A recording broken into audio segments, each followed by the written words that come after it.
Welcome to SST जादू with Hadi Taj platform में आप लोगों का स्वागत है। आज जो है क्लास 6 से मैंने हिस्ट्री का फर्स्ट चैप्टर से कुछ चीज़ें उठा के इंक्लूड किया है PDF में, जो आगामी सीटेट के लिए बहुत ही कारगर सिद्ध होगा। सिर्फ MCQs करने से कुछ नहीं होगा, कॉन्सेप्ट को क्लियर करना बहुत ज़रूरी है। तो आइए बिना देर किए हुए हम क्लास को स्टार्ट करते हैं। सबसे पहले जानेंगे कि इंडिया नाम और भारत नाम कहाँ से आया, कहाँ से पड़ा, जो देश का नाम है वो कहाँ से आया। तो हम सबसे पहले देखते हैं कि इंडिया शब्द इंडस से निकला है, जिसे संस्कृत में सिंधु कहा जाता है। लगभग 2500 वर्ष पहले पश्चिम की ओर से आने वाले ईरानियों, यूनानियों ने सिंधु एक नदी का नाम है, सिंधु को हिंदोस कहा और यूनानियों ने इंदोस कहा था। इस नदी के पूर्व में जो भूमि प्रदेश है उसे इंडिया कहा गया। ठीक है, हिंदोस और इंदोस के जो पूर्व में भूमि प्रदेश है उसे इंडिया कहा गया। और भारत नाम कहाँ से आया था कि भारत नाम का प्रयोग उत्तर पश्चिम में रहने वाले लोगों के एक समूह के लिए किया जाता था, जो अफ़गानिस्तान पड़ता है, उत्तर पश्चिमी एरिया अफ़गानिस्तान का मतलब उज़्बेकिस्तान, ये सारा जो है तुम्हारा उत्तर पश्चिम में रहने वाले लोगों के समूह के लिए किया जाता था। इस समूह का उल्लेख संस्कृत की आरंभिक लगभग 3500 वर्ष पुरानी कृति ऋग्वेद में भी मिलता है। समझे। अतीत की जानकारी हमें किन किन चीज़ों से मिलती है।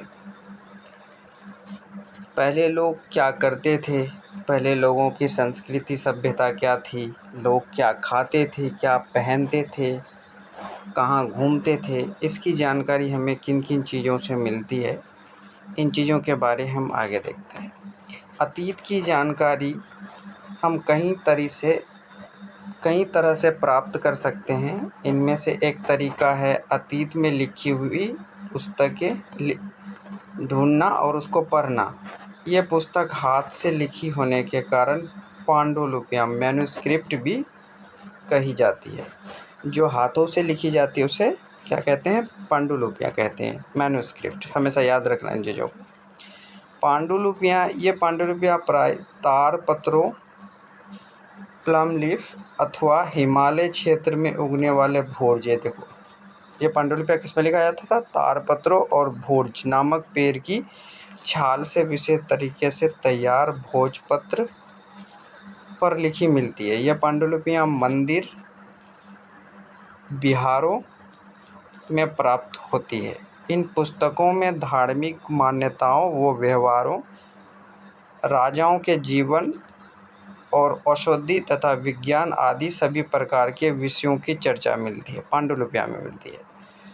दूसरी बात यह कि प्राकृत भाषा जो है इसका प्रयोग आम लोग करते थे। ठीक है, और भाषा क्या होती थी? इसका प्राकृत होती थी। इसका प्रयोग जो है आम लोग करते थे।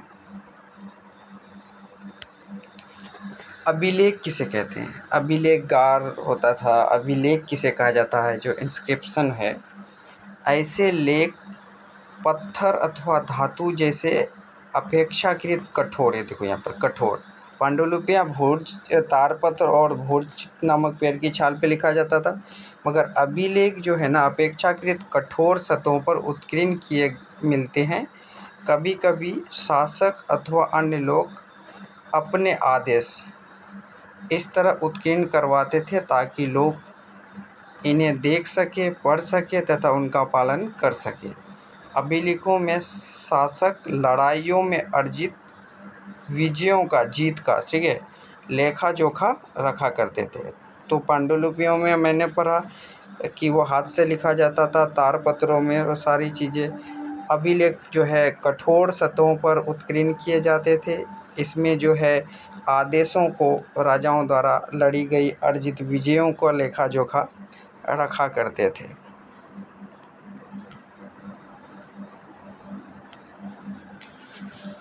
अब पुरातत्वविद के बारे में पढ़ेंगे। जैसे पुरातत्वविद, आर्कियोलॉजिस्ट उसको बोलते हैं। जैसे वस्तु का अध्ययन करने वाला व्यक्ति पुरातत्वविद कहलाता है। पुरातत्वविद पत्थर और ईंट से बनी इमारत, अवशेष, चित्र तथा मूर्तियों का अध्ययन करते। वे औजारों, हथियारों, बर्तनों, आभूषण तथा सिक्कों की प्राप्ति के लिए छानबीन तथा खुदाई भी करते हैं। जैसे पुरानी चीज़ें होती है, जैसे 2500 वर्ष पूर्व जो है कुछ चीज़ों का अवशेष मिलता है, जैसे उनका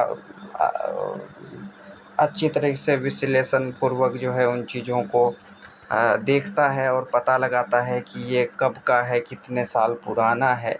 तो पुरातत्वविदों का काम है चीज़ों को, पुरानी से पुरानी चीज़ों के बारे में जानकारी इकट्ठा करना। पुरातत्वविद जानवरों, चिड़ियों तथा मछलियों की हड्डियां भी ढूंढते हैं।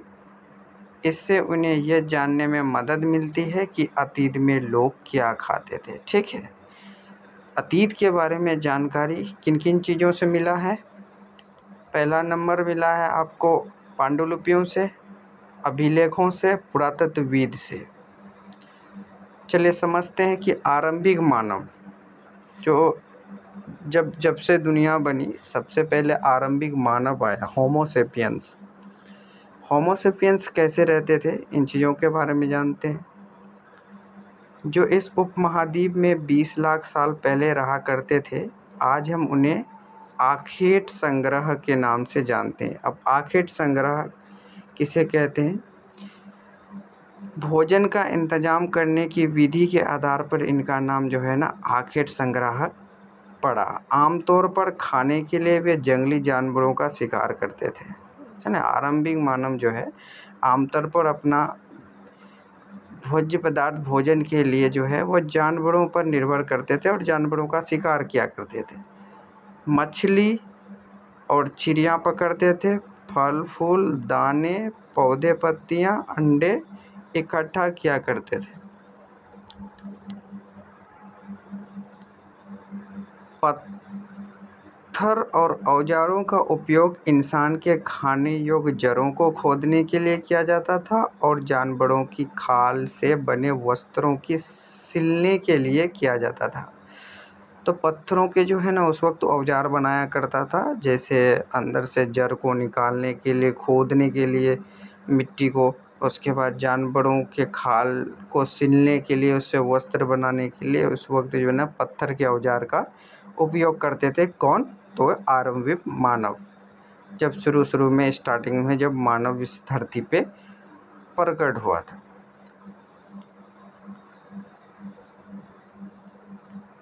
लोग गुफाओं में इसलिए रहते थे क्योंकि यहाँ उन्हें बारिश, धूप और हवाओं में राहत मिलती थी। ये गुफाएं नर्मदा नदी के पास है। ठीक है, नर्मदा नदी के पास है।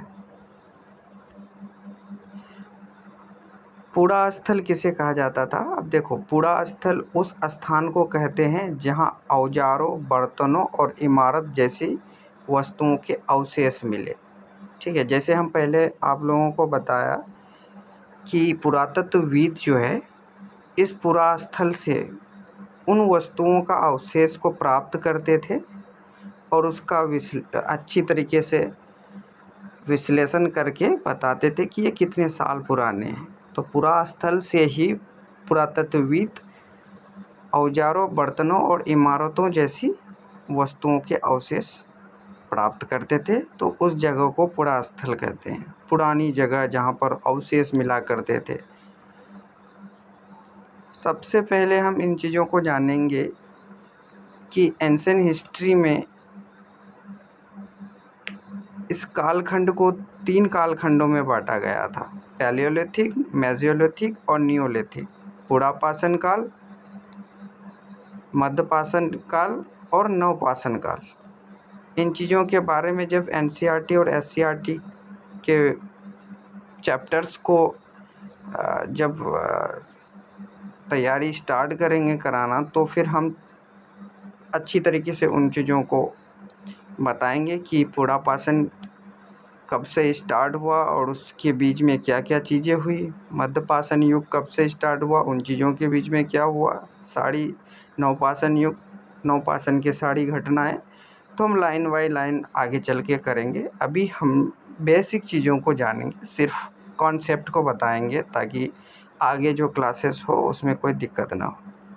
पुरापाषाण पैलियोलिथिक पुरापाषाण काल 20 साल पहले से 12 साल पहले के दौरान, बीसी, एडी ने बीसी, ईसवी पूर्व, पुरापाषाण काल 20 साल पहले से 12,000 साल पहले के दौरान माना जाता है। ये दो शब्द पुरा यानी प्राचीन और पाषाण यानी पत्थर, मतलब ये पत्थर के काल है से बना है। इस काल को भी 3 भागों में विभाजित किया गया है, आरंभिक, मध्य एवं उत्तर पुरापाषाण। मानव इतिहास की लगभग 99% घटनाएं कहानी इसी काल के दौरान हुई है। तो ये एग्जाम्स में एक पॉइंट है कि क्वेश्चंस आ सकता है कि मानव इतिहास में सबसे ज़्यादा प्रतिशत कहानी कौन से काल में हुआ है, तो आपका आंसर होना चाहिए पुरापाषाण काल। उसके बाद आता है मध्यपाषाण काल, जिसे मेसोलिथिक कहते हैं और इसे मिडिल स्टोन के नाम से भी जाना जाता है। जिस काल में हमें पर्यावरणीय बदलाव, सबसे पहला पॉइंट है पर्यावरणीय बदलाव कब हुआ था, मध्यपाषाण युग में, उसे मेसोलिथिक या मध्यपाषाण युग कहते हैं। इसका समय लगभग 12,000 साल पहले से लेकर 10,000 साल पहले तक माना गया है। इस काल के पाषाण औजार आमतौर पर बहुत छोटे होते थे। जो पत्थरों के जो औजार बनाया करते थे वो छोटे होते थे पुरापाषाण काल की अपेक्षा। इस काल में पाषाण औजार आमतौर पर छोटे होते थे। इन्हें माइक्रोलिथ यानी लघु पाषाण भी कहते थे। छोटे औजार के कारण इसे माइक्रोलिथ या लघु पाषाण कहा जाता था। प्राय इन औजारों में हड्डियों या लकड़ियों के मुट्ठे लगे हाशिया और जैसे औजार मिलते थे। साथ साथ पुरापाषाण युग वाले औजार भी इस दौरान बनाए जाते थे। मतलब पुरापाषाण का भी जो औजार पहले बनते थे वो मध्यपाषाण में भी बनते थे, मगर मध्यपाषाण युग में जो है कुछ और औजारों का मतलब डिस्कवरी हुआ जो वो छोटे हुआ करता था, इसलिए इस काल को माइक्रोलिथ या लघु पाषाण भी कहा जाता था। और दूसरा पॉइंट इस काल का क्या है, सबसे महत्वपूर्ण चीज़ है कि इसमें पर्यावरणीय बदलाव देखा गया है। यहाँ साफ तौर पर लिखा गया है कि यह पर्यावरणीय बदलाव इसी कालखंड के अंदर हुआ था, जब हरी भरी घासें मैदानों में होने लगे थे। क्लाइमेट चेंजिंग्स इसी काल में देखा गया है। उसके बाद आता है नवपाषाण युग। तो नवपाषाण युग, अगले युग की शुरुआत लगभग 10,000 साल पहले, मैंने बताया कि 20 लाख वर्ष से 12,000 वर्ष और 12 से 10,000 मध्यपाषाण, और यहाँ 10,000 साल पहले से होती है। अगले युग की शुरुआत यहाँ पर बताया गया कि 10,000 साल पहले होती है। इसे नवपाषाण युग कहा जाता है। सबसे पहले जिस जंगली जानवर को पालतू बनाया गया वो कुत्ता था।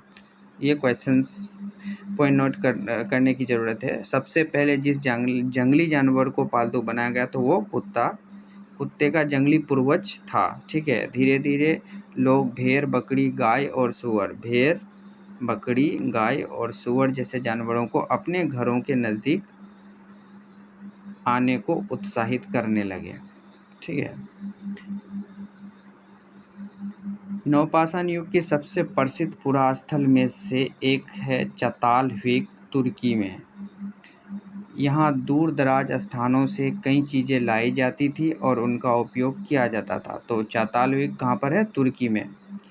सारे चीज़ों को ध्यानपूर्वक देखने और याद करने की ज़रूरत है, यही डाटा उठा के देता है एग्ज़ाम में। जैसे सीरिया से लाया गया चमकदार पत्थर, लाल सागर की कौड़ियाँ, तथा भूमध्य सागर की सीपियाँ। तो लाल सागर से क्या लाया जाता था? कौड़ियाँ, और भूमध्य सागर से सीपियाँ। और आपका सीरिया से चमकदार पत्थर, और चाताल हुई कहाँ पर है? तुर्की में। आगे देखते हैं, खेती और पशुपालन। लोगों द्वारा पौधे उगाने और जानवरों की देखभाल करने को बसने की प्रक्रिया का नाम दिया गया। बसने की प्रक्रिया किसको बोला गया? जो पौधे उगाने और जानवरों की देखभाल करने को बसने की प्रक्रिया कहा गया। बुर्जहोम। बुर्जहोम वर्तमान कश्मीर में है। लोग गड्ढे के नीचे घर बनाते थे बुर्जहोम में, जिन्हें गर्तवास कहा जाता था। बुर्जहोम में गर्तवास कहा जाता था, जो लोग ज़मीन के अंदर ज़मीन को गड्ढा करके उसमें रहा करते थे।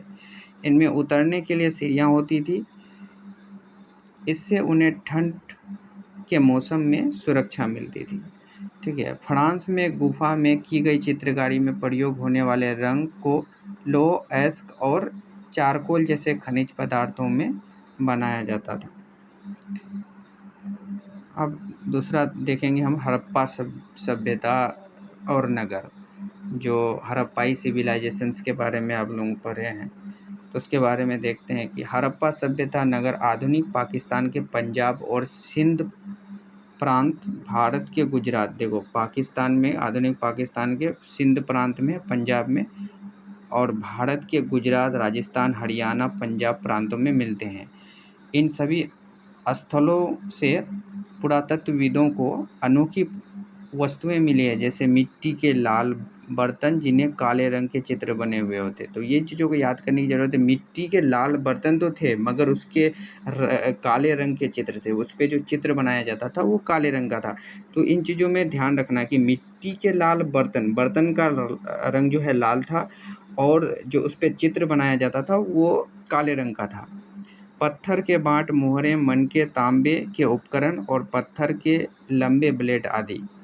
ऊंचाई वाले भाग को पुरातत्वविदों ने नगर दुर्ग कहा था।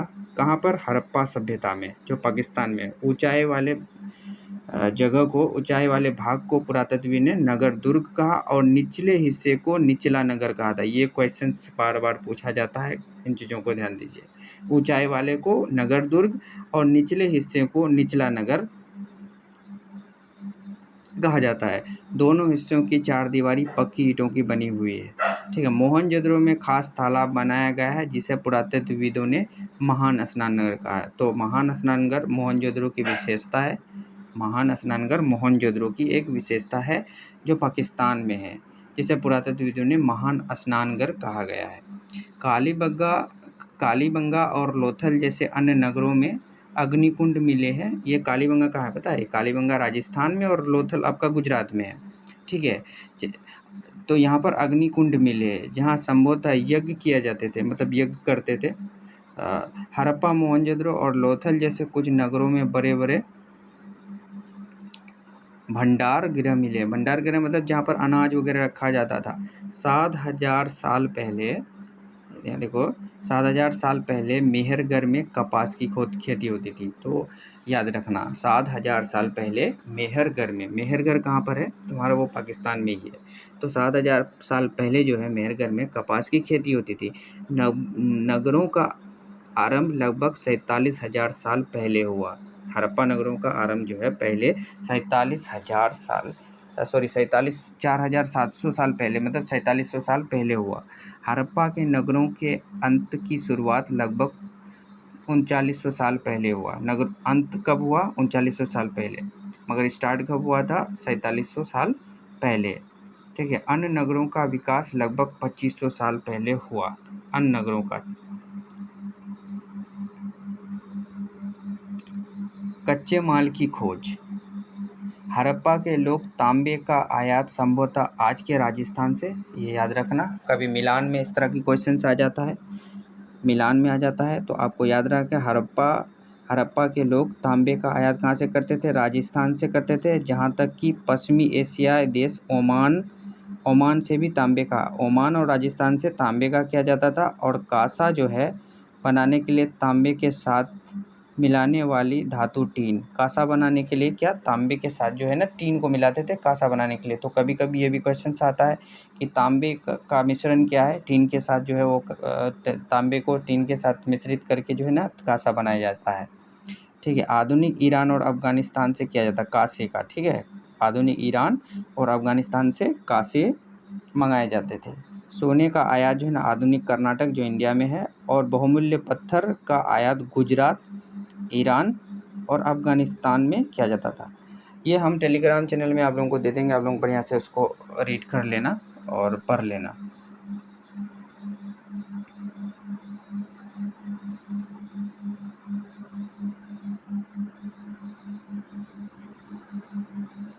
कुछ विद्वानों का कहना है कि नदियाँ सूख गई थी। देखो सभ्यता के अंत का रहस्य, जैसे हड़प्पा सभ्यता के अंत कैसे हुआ था, तो अन्य बहुत सारे ऐसे विद्वान हैं कि इसका अलग अलग कारण बताते हैं। तो चलिए कुछ विद्वानों का पढ़ लेते कि कारण क्या हुआ था, कैसे हड़प्पा सभ्यता का अंत हो गया, इतना अच्छा ये था।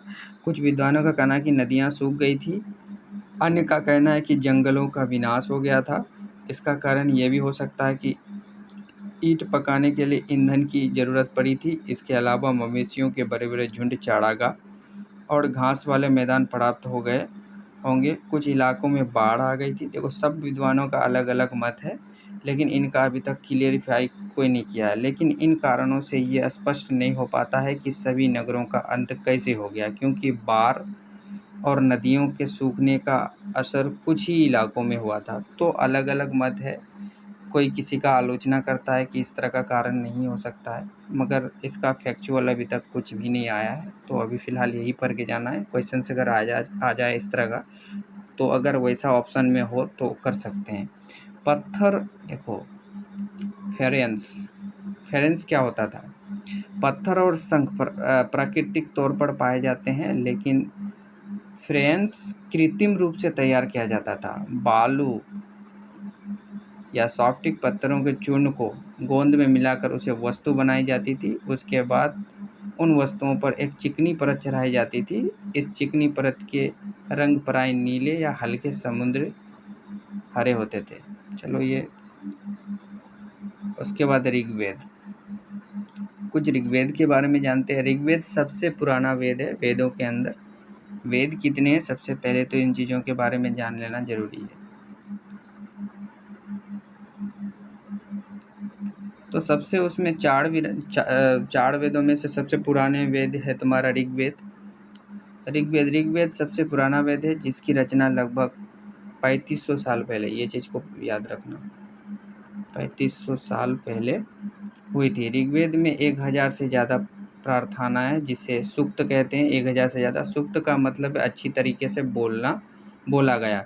ऋग्वेद की भाषा प्राकृत संस्कृत या वैदिक संस्कृत कहलाती है। ऋग्वेद का उच्चारण किया जाता था और श्रवण किया जाता था, या मतलब उसे बोला जाता था या सुना जाता था। सॉरी, उसे उच्चारित किया जाता था और सुना जाता था, ना कि पढ़ा जाता था। रचना के कई सदियों बाद इसे पहली बार लिखा गया। इसे छापने का काम तो मुश्किल से 200 साल पहले हुआ।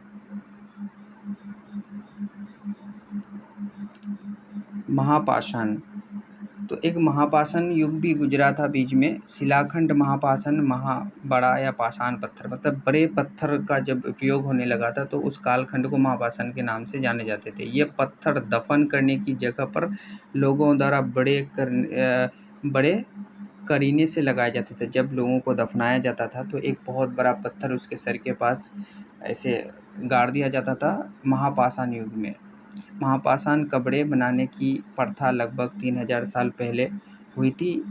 प्रथा दक्कन, दक्षिण भारत, उत्तरी पूर्वी भारत और कश्मीर में प्रचलित थी। तो ये महापाषाण का जो प्रथा जो है प्रचलित थी, तो वो कहाँ थी? यह दक्कन में। ठीक है, और दक्षिण भारत, उत्तर पूर्वी भारत और कश्मीर में प्रचलित थी। जनपद, जनपद का शाब्दिक अर्थ जन के बसने की जगह होता था। पुरातत्वविदों ने इन जनपदों की कई बस्तियों की खुदाई की। दिल्ली में पुराना किला, उत्तर प्रदेश में मेरठ के पास हस्तिनापुर और एटा के पास अंतर जखीरा, इनमें प्रमुख है। खुदाई से पता चला है कि लोग झोपड़ियाँ में रहते थे और मवेशियों तथा अन्य जानवरों को पालते थे। चावल, गेहूँ, धान, दालें, गन्ना, तिल, सरसों जैसी फसलें उगाते थे जनपद के लोग, पहले जो जनपद हुआ करते थे।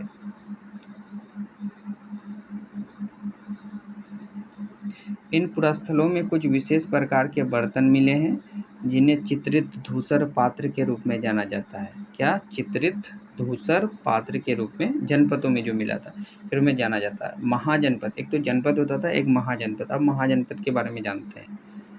महाजनपद करीब 2500 साल पहले कुछ जनपद अधिक महत्वपूर्ण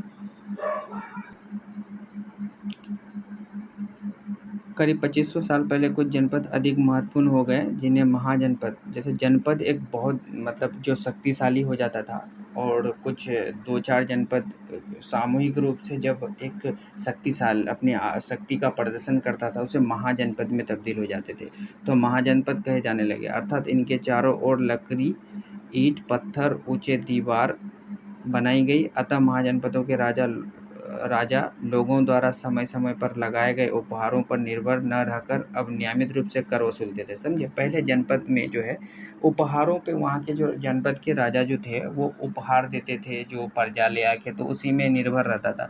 अब ये नियमित रूप से कर लगा दिए, मतलब टैक्स लगा दिए, हर चीज़ों में कर वसूलने लगे।